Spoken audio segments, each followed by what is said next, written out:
खुद को कंट्रोल करने का सबसे प्यारा तरीका है अपने को सजा देना। कुछ लोग साल में पढ़ते हैं, एग्जाम का जो समय आता है 2 दिन नींद ही नहीं आती। मैं ऐसे कई लोगों से मिला हूं कि सुबह प्रीलिम से आईएएस का रात भर नींद ही नहीं है। तुम्हारा दिमाग शांत नहीं है, ऊपर से तुम प्रेशर में हो तो तुम आता हुआ आंसर भूल जाते हो। तुमको तो स्ट्रेस होना ही होना है। ये इतनी बड़ी प्रिपरेशन है, स्ट्रेस नहीं होगा। हर दिन 6-6 घंटे का मटेरियल यहाँ डाइजेस्ट कर, तुम्हारा सबकॉन्शियस सो रहा है। तुम 15 जानते हुए क्वेश्चन गलत करके चले आए, खत्म।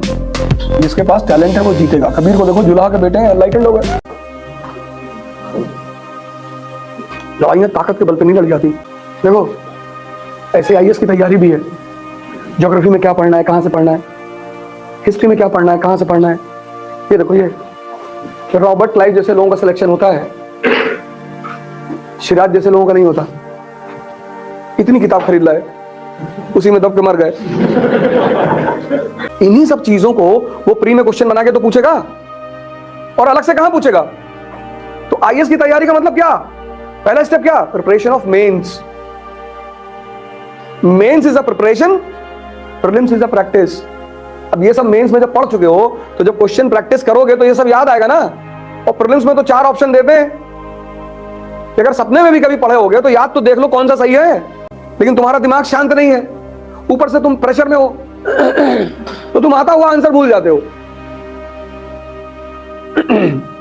फिर तुमको बता दिया जाता कि तुम हिंदी मीडियम के हो। हिंदी मीडियम वाले पास नहीं होते हैं। जिसके पास टैलेंट है वो जीतेगा। कबीर को देखो, जुलाहा के बेटे हैं, एनलाइटेंड हो गए। तुम यार काम सही से करो, सिलेक्शन क्यों नहीं होगा? और नहीं होगा तो तुम नीचे नहीं जाओगे। 95% लोग आज इसलिए डिप्रेशन का शिकार हैं, ओवर थिंकिंग। उसकी वजह यह है कि वो वीक है ना अंदर से। तुमसे ध्यान करने के लिए जो कहता तुम उसका मजाक उड़ाते हो। तुम भारत के संतों का मजाक उड़ाते हो। 1-2 संत अगर पकड़ ही लिए गए किसी काम में, 250 का नकली नोट देखे हो, असली होता ही नहीं। जिसका असली होगा उसका नकली भी होगा। और ये पश्चिम के लोग चाहते नहीं कि तुम ध्यान करो, क्योंकि तुम ध्यान करोगे मन से मजबूत हो जाओगे, तुमको स्ट्रेस होगा ही नहीं। स्ट्रेस होगा नहीं, तुम गुटखा खाओगे नहीं। गुटखा खाना मतलब क्या? जुगाली। मुंह चलता रहेगा तो दिमाग शांत रहेगा। यहां मैं देख रहा हूं लोगों को, मतलब वो बन मस्का वाला सुबह 7 बजे आकर गुटखा मुंह में डाल लेता है। मैंने कहा यार तुम बेचते तो अमृत हो और खुद खाते जहर हो। अरे भैया, हम कहीं जितना कमा रहे हो ना, ये सब अस्पताल में चला जाएगा। ये गुरुदेव पे है ना 2 बन मस्का वाले, एक है उसमें वो 7 बजे। तो ठीक है, कुछ लोग परेशान हैं। और एड यहां पे गुटखा का इतना जबरदस्त है। कंपनी गार्डन के चौराहे पे रजनीगंधा का एड देखो ना, भयंकर और फिलोसॉफिकल एड। दर्शन, गुटखा मत खाओ, मिट्टी खा लो उठा के, फायदा करेगी, इम्यूनिटी स्ट्रांग करती है, पर गुटखा मत खाओ। प्राणायाम करो यार। स्ट्रेस हो रहा है, मैं समझ रहा हूं, तुम तैयारी कर रहे हो, पढ़ना पड़ रहा है, स्ट्रेस हो रहा है, ये तो बात मैं समझ ही रहा हूं। चाय ज्यादा मत पियो, और अगर पीते हो तो नींबू की चाय पिया करो। तुमको तो स्ट्रेस होना ही होना है। ये इतनी बड़ी प्रिपरेशन है, स्ट्रेस नहीं होगा। हर दिन 6-6 घंटे का मटेरियल यहां डाइजेस्ट करना है। हर दिन कम से कम न्यूज़पेपर तो हर दिन पढ़ना है ना। तो 4-5 दिन बाद मन एकदम पक जाएगा कि भैया रहने दो। तो उसको बचने का कोई तरीका तो चाहिए, वो उसका भी तो सोल्यूशन चाहिए। सोल्यूशन प्राणायाम है, मस्तिष्क। चैलेंज करते हैं, आधा घंटा करना जिस दिन शुरू कर दोगे ना, कोई नशा नहीं करोगे। चैलेंज। आज हमसे बहुत लोग कहते हैं कि हम सुबह 7 बजे मिलेंगे, ये वो। ये अशरफ भाई हमारे शाहरुख बैठे हैं। हाँ फजल भाई भी थे। तुम कहाँ थे?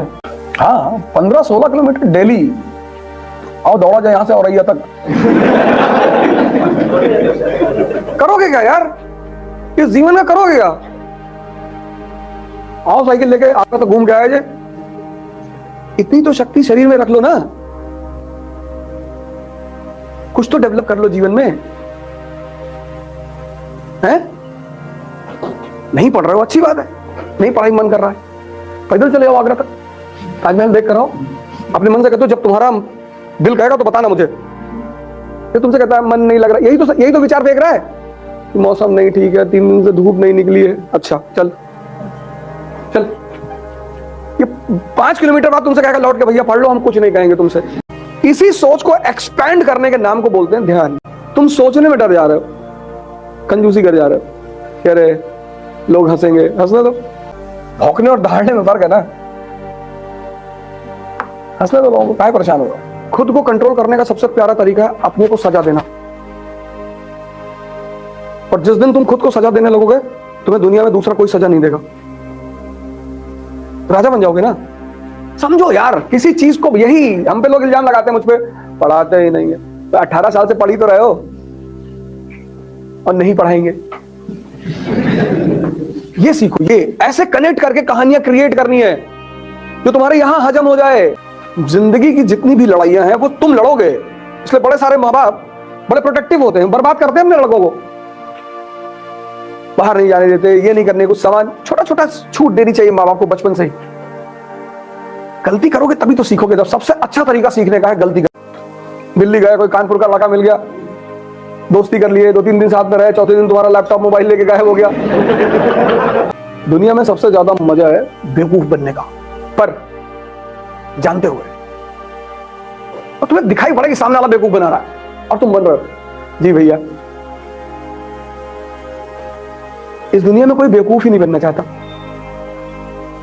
हम बेवकूफ हैं, कभी कभी बन जाया करो, छोटी छोटी बातों पे मजा आता है। कुछ लोग साल में पढ़ते हैं, एग्जाम का जब समय आता है 2 दिन नींद ही नहीं आती। मैं ऐसे कई लोगों से मिला हूं कि सुबह प्रीलिम्स आई, इसका रात भर नींद ही नहीं आई। नींद कब आई? जब एग्जामिनेशन शुरू हो गया तब। अब झपकी मार रहे हैं। और क्वेश्चंस कैसे होते हैं प्रीलिम्स में? टेक्निकल। तुम्हारा सबकॉन्शियस सो रहा है, तुम 15 जानते हुए क्वेश्चन गलत करके चले आए, खत्म।